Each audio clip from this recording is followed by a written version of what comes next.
Hello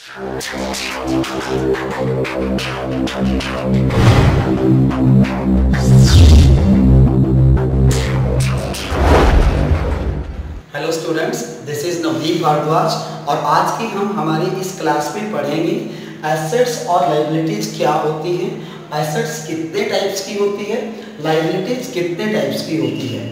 first of all हम बात करेंगे कि एसेट होता क्या है। एसेट जो हमारी होती हैं वो हमारे बिजनेस की प्रॉपर्टी होती है जिनके बेस पे और जिनके कारण हम हमारे बिजनेस को रन करते हैं। अब अगर एसेट्स को मैं कैटेगराइज करूं या एसेट्स का एक सेगमेंट बनाएं तो एसेट्स हमारे यहाँ बन जाती हैं टू टाइप की। फर्स्ट ऑफ ऑल हमारी बन जाती है करंट एसेट और सेकंड बन जाती है हमारी फिक्स्ड एसेट, या इसका एक और नेम दूं तो क्या बन जाएगा, that's non current asset. And as well as अगर लायबिलिटी का बात करूं तो लायबिलिटी भी हमारे टू टाइप्स का बन जाता है, current liability and non current liability. तो एज वेल एज इसको भी क्या बोला जा सकता है, हमारा फिक्स्ड लायबिलिटी। अगर हम इनके मीनिंग पे आए तो हमारा करंट एसेट का मीनिंग बनता है कि हमारी वो एसेट जो हमने बिजनेस में रीसेल करने के टारगेट से क्या की हैं, परचेज की हैं। इट मीन वो सारी एसेट जो हम हमारे बिजनेस में परचेज कर रहे हैं और अपने आगे कस्टमर को रीसेल करेंगे, तो वो हमारी एसेट्स कौन सा बन गया, current asset. Fixed asset is those asset which is purchase not for resale, कि जिन एसेट्स को हमने आगे रीसेल करने के मोटो से परचेज नहीं किया, जिनके बेस पे हम अपने बिजनेस को रन करेंगे, those asset is has called fixed asset. अगर मैं इनकी कैटेगराइज की बात करूं, अगर डेफिनेशन की पहले बात करते हैं तो करंट एसेट को जब भी आप डेफिनेशन लिखेंगे तो कैसे लिखेंगे, current asset is those asset which will have convert into cash within 1 year। It mean कि सारी वो एसेट जिसको हम एक साल में कैश में कन्वर्ट कर सकते हैं उसको हम यहाँ क्या बोलेंगे, करंट एसेट।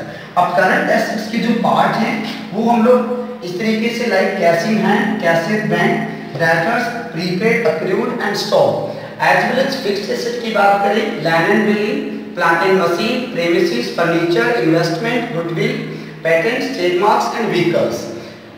अब बात करेंगे थोड़ा लायबिलिटी की भी बात करते हैं। लायबिलिटीज में भी हमारे दो पार्ट बने थे जैसे हम लोगों ने अभी बात किया, current liability and non current liability.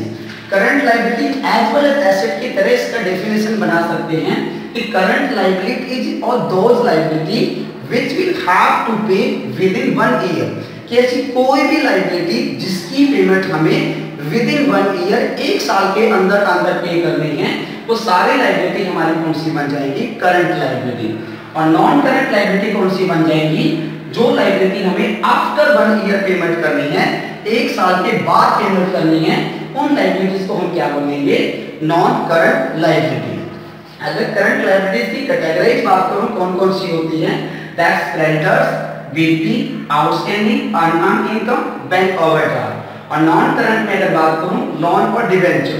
और एक सबसे बड़ी और इंपॉर्टेंट बात कि यही लायबिलिटी हमारे नॉन करंट भी हो सकती है, कब, अगर इन्हीं लायबिलिटीज के आगे स्पेशल ये लिखा गया हो कि इन लायबिलिटीज की पेमेंट भी आफ्टर 1 ईयर करनी है, तो सेम लायबिलिटी को हम क्या बोल सकते हैं, नॉन करंट। और अगर इनके आगे मेंशन ना किया है कि ये करंट या हमारी आफ्टर 1 ईयर है या विद इन 1 ईयर है, तो हम अज्यूम करेंगे कि ये हमारे with in 1 year he payment करनी है, तो हम इसे क्या बोलेंगे, करंट लायबिलिटी।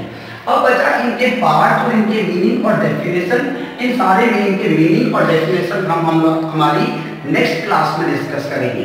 तो जो भी इनका मीनिंग रहेगा वो मैं आपको अपनी अगली क्लास में समझाऊंगा कि क्या इनका डेफिनेशन होगा, क्या इनका मीनिंग होगा, कहाँ किस तरीके से इनको यूज करना है। Thank you very much.